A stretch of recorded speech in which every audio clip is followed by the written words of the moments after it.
Bismillahirrahmanirrahim. Assalamualaikum warahmatullahi wabarakatuh.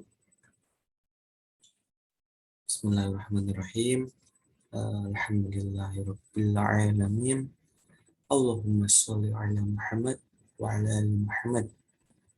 Perkenalkan, nama saya Gilang Dipa dengan NIM 121701034. Saya asal kelas saya di Matematika 2021A. Lalu saya sekarang sedang berada di rumah, tepatnya di Jalan Penunggawan nomor 6, Mumbatoha, Bandung. Nah, di sini saya akan melakukan UAS tipe 1 yang mana tepatnya pada tanggal 13 Juli 2022 di jam setengah 11 lebih 2 menit. Baik, terima kasih atas waktunya yang telah diberikan. Jadi di sini saya akan melakukan UAS tipe 1 ini yang mana UAS tipe 1 ini akan menjelaskan tentang vektor-vektor, lalu ada definisi vektor, lalu ada subbagian, subvektor, himpunan bagian gitu ya. Lalu ada independen itu bebas linier, lalu ada basis dan dimensi, lalu ada ruang kolom, lalu ada perubahan dan basis dimensi. Nah, jika ingin lebih terurut, maka yang harus kita pahami ini apa sih yang dimaksud dengan vektor tersebut.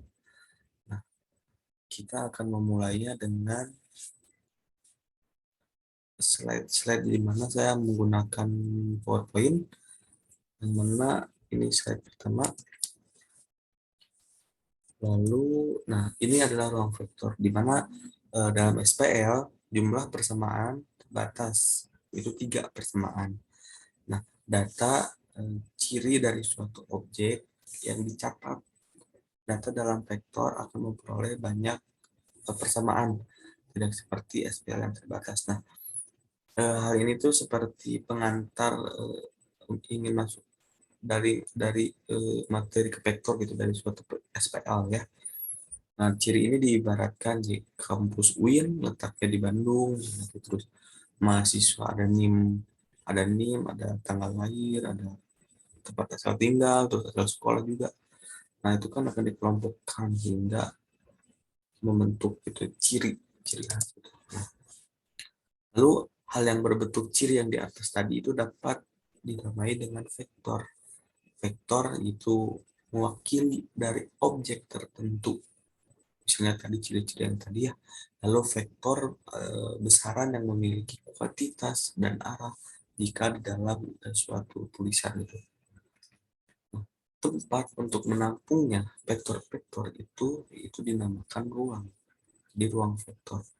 Nah, koordinat kartesia ini yang menjadi ruang dari vektor tersebut. Lalu di dalam vektor kita akan menyuplai 2 pengoperasian, yaitu penjumlahan vektor dan perkalian skalar. Nah, kita bisa lihat di mana ruang vektor ini ya, di mana posisi X1, ini posisi X1 ya, lalu X2 di mana ini X, yang mana menunjukkan suatu vektor posisinya ada di mana gitu dalam koordinat kartesia ini. Nah, tetapi koordinat kartesia ini hanya dapat menggambarkan 2 dimensi dan 3 dimensi saja. Nah, ada ruang Euclid di mana merupakan tempat yang terdiri 2 titik yang mengikuti banyaknya M. Jadi misalnya contohnya 2,3, 7,1, 3,6, 3,2, 3,5, dan yang lain-lain, masih banyak hal lain gitu. Tapi secara konsep, Euclid dapat memiliki lebih dari 3 dimensi, banyak sekali. Namun, tapi bisa juga hanya 1 dimensi gitu. Ya, tetapi jika ditunjukkan dari dalam misalnya di ruang kartesia, gitu, koordinat kartesian, pada gambar hanya bisa ditunjukkan 2 dimensi atau dan 3 dimensi saja. Nah, lalu vektor disimbolkan seperti gambar di sini ya, di mana yang hal ini dinamai dengan inisial point.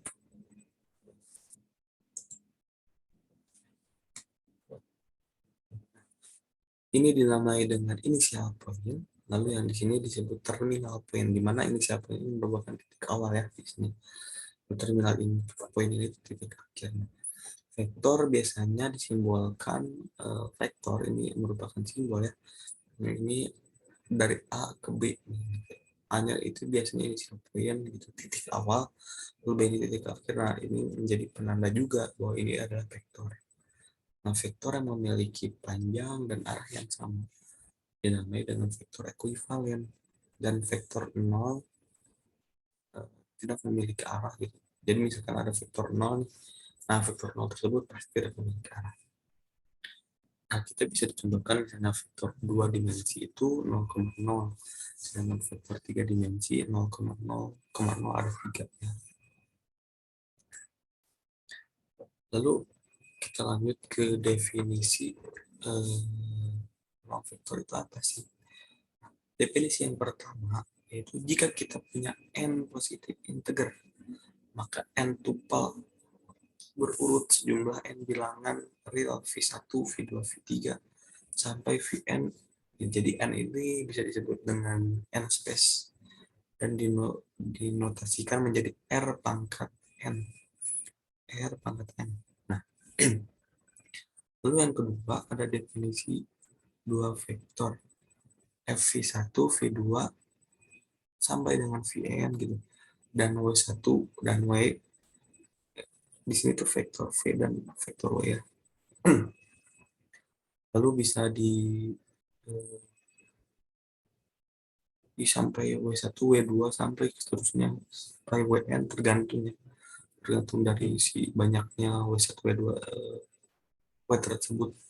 Nah, di dalam ruang N disebut dengan ekuivalen jika V1 sama dengan W1, V2 sama dengan W2, dan seterusnya Vn sama dengan Wn.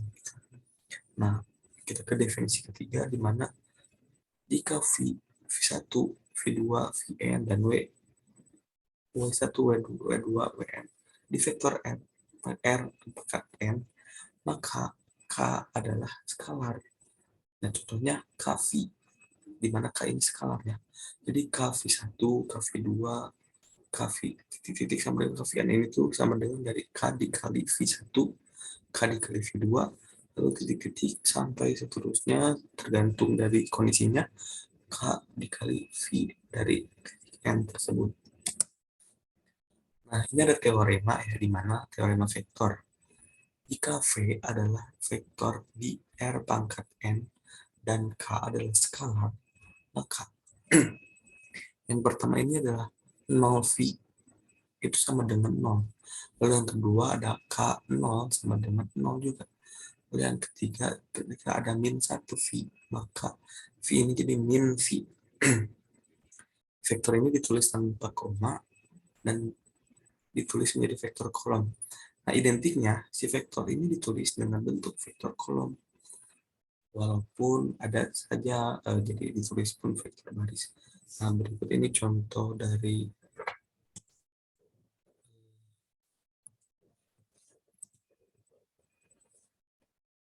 ini berikut contoh dari vektor di mana vektor kolom ya, di mana akan membantu ke bawah sampai dari Vn yang jumlah vektor yang ingin ditentukan. Nah, lalu himpunan vektor ini kan dibagi menjadi dua. Tadi sudah dibahas sedikit.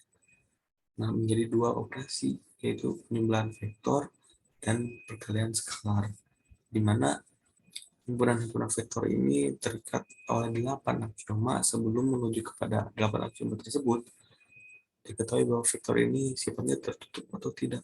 Nah, pertanyaannya, vektor tertutup, sifat tertutup ini seperti apa gitu.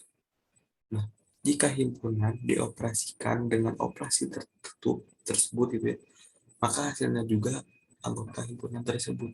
Jadi misalnya bilangan bulat, biasanya berupa bilangan bulat ya. Misalnya 1 ditambah 3 sama dengan 4. Nah, 1 tambah 3 ini merupakan bilangan bulat kan. Nah, lalu sama dengan 4-nya juga merupakan bilangan bulat juga. Nah, itu bisa dikatakan sebagai sifat tertutup.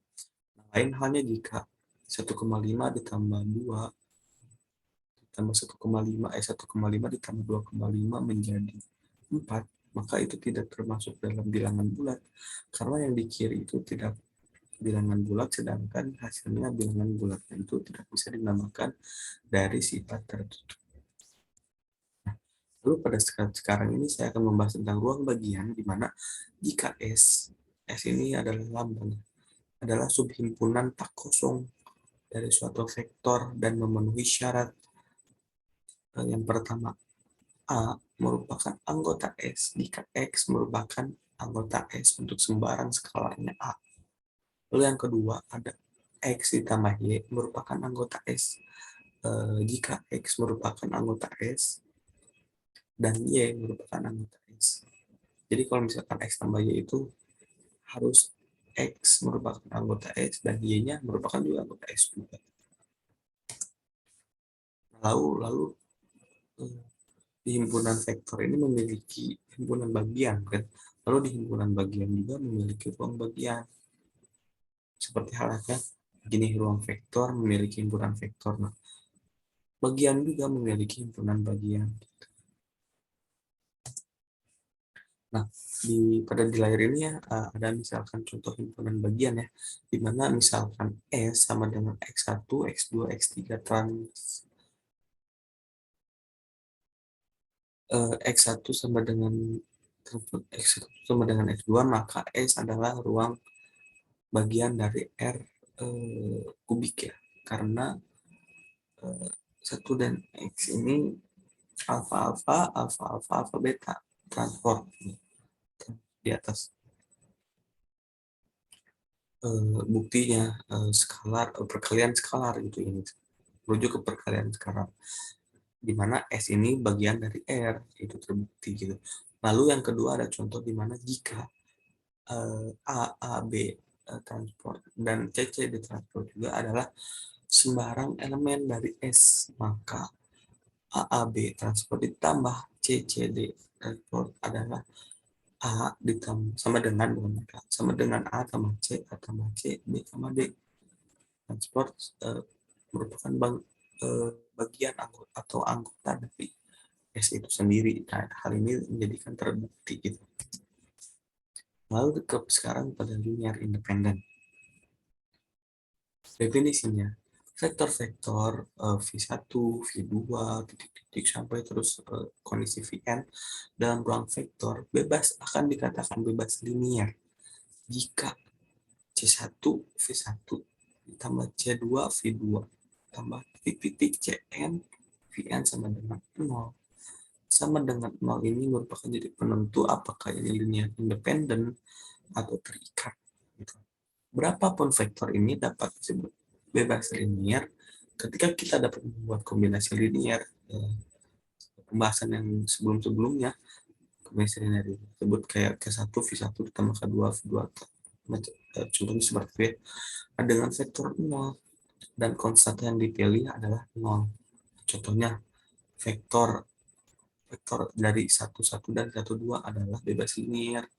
Kenapa? Karena jika C1 11 dan C2 12 adalah sama dengan 0, 0. Jadi dalam vektor-vektor ini terdiri dari satu penyelesaian, yaitu C1 sama dengan 0, C2 sama dengan 0. Nah, kita harus mengetahui juga bahwa ada yang dinamakan juga bergantung linear, perbedaan dari linear independen. Yang mana definisi ini, vektor-vektor V1, V2, V3, Vn dalam ruang V disebut bergantung linear jika terdapat skalar C1, C2, Cn yang tidak semuanya 0 sama hingga C1, V1, C2, V2 sama dengan Cn, Vn tidak sama dengan 0. Yang membedakan adalah tidak sama dengan 0. Jadi terikat si bergantung linear ini. Nah, lalu Ini contoh lain dari pengertian linear independen ya, di mana jika S sama dengan V1, V2 ini himpunan vektor yang menciptakan kombinasi linear.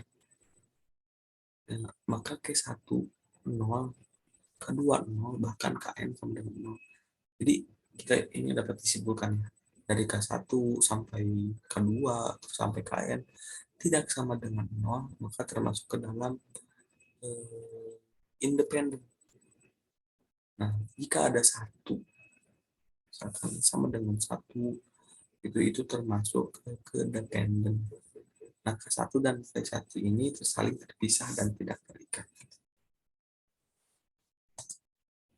Sekarang saya akan membahas tentang basis dan dimensi, di mana basis ini memiliki definisi. Jika F adalah sembarang ruang vektor dan S, V1, V2, titik-titik VR merupakan himpunan berhingga dari vektor-vektor, maka S dinamai basis untuk V. Jika si S ini, vektor S ini, himpunan S ini merupakan bebas linear. Yang kedua, merentang pada V. Lalu di dimensi. Pengertian dimensi ini definisinya yaitu sebuah ruang vektor yang berdimensi berhingga banyak vektor pada basis. Untuk V umumnya kita harus dapat memperlihatkan bahwasanya vektor bebas linear dan vektor-vektor tersebut merupakan merentang di vektor V.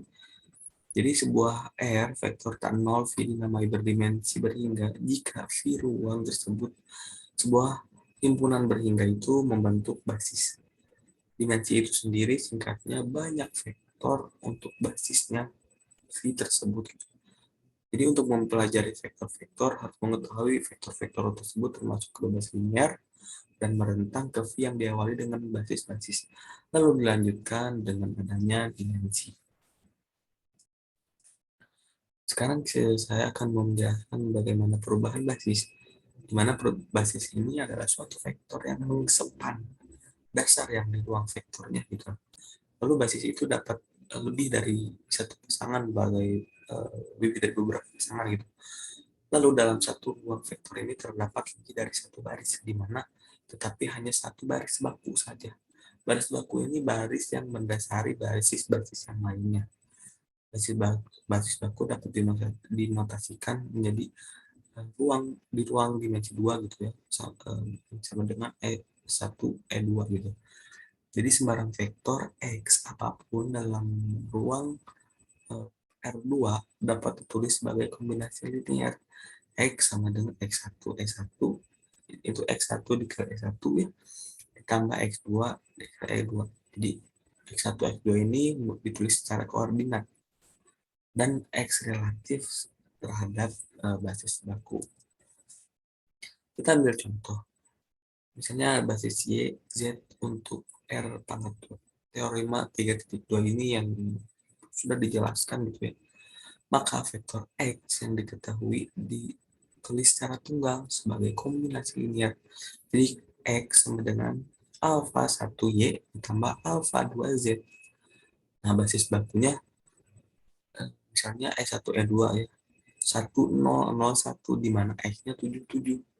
Nah, kita bisa dimasukkan jadi 710 ditambah 701 sehingga menghasilkan X itu 70 ditambah 07 sama dengan 77.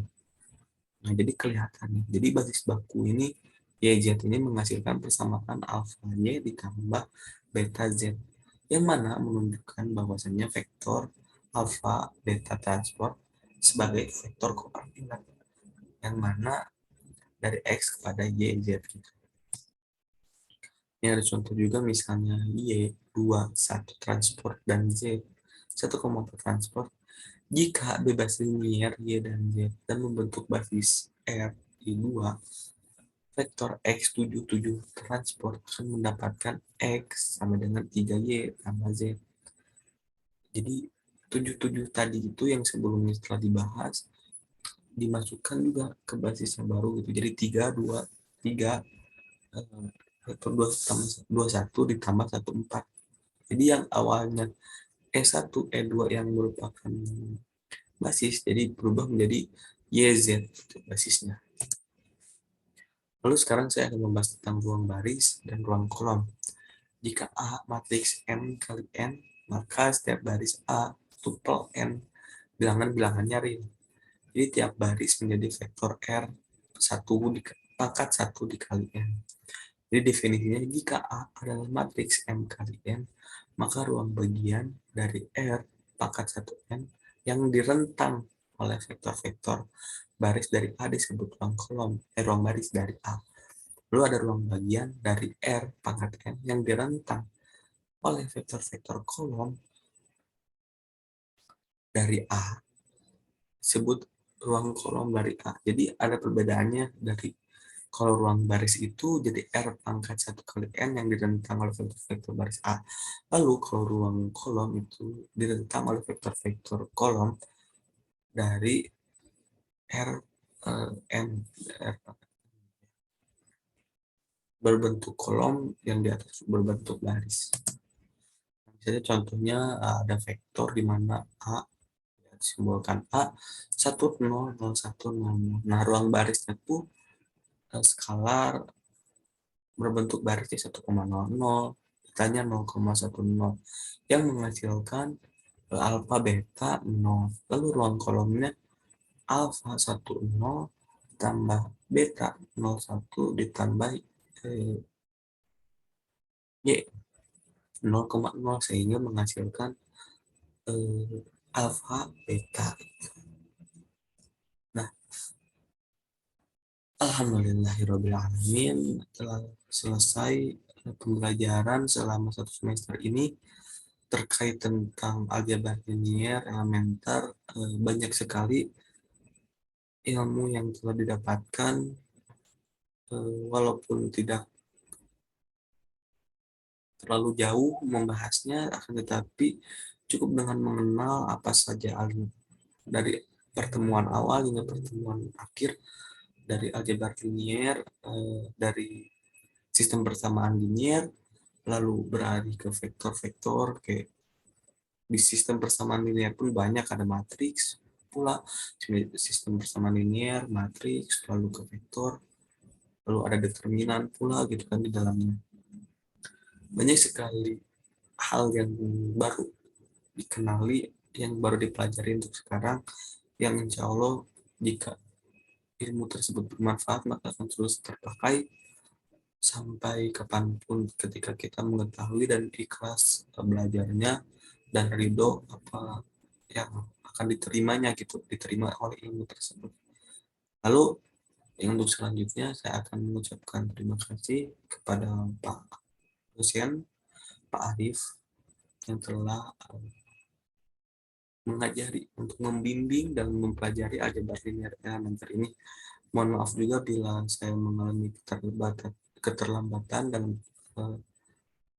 pengumpulan tugas atau apapun itu, atau kesalahannya itu murni dari kesalahan saya.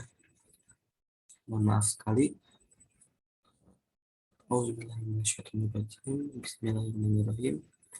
Jazakallah khairan untuk Pak Arif atas bimbingan atas semuanya dalam 1 semester ini, baik di aljabar linear elementer maupun dari pelajaran Islam dan matematika. Bismillahirrahmanirrahim. Raditu billahi rabba wa bil Islam Muhammadin nabiyya wa rasulah. Subhanakallahumma wa bihamdika asyhadu an la ilaha illa anta astaghfiruka wa atubu ilaik. Wassallallahu ala Muhammad wa alihi washabihi ajmain. Mohon maaf bila ada salah kata, yang salah-salah itu murni dari kesalahan perkataan saya, dan yang benar-benar itu datangnya hanya dari Allah dan ilmu yang bermanfaat dan berkah tentunya yang berasal dari Allah. Mungkin cukup sekian dari saya. Assalamualaikum warahmatullahi wabarakatuh.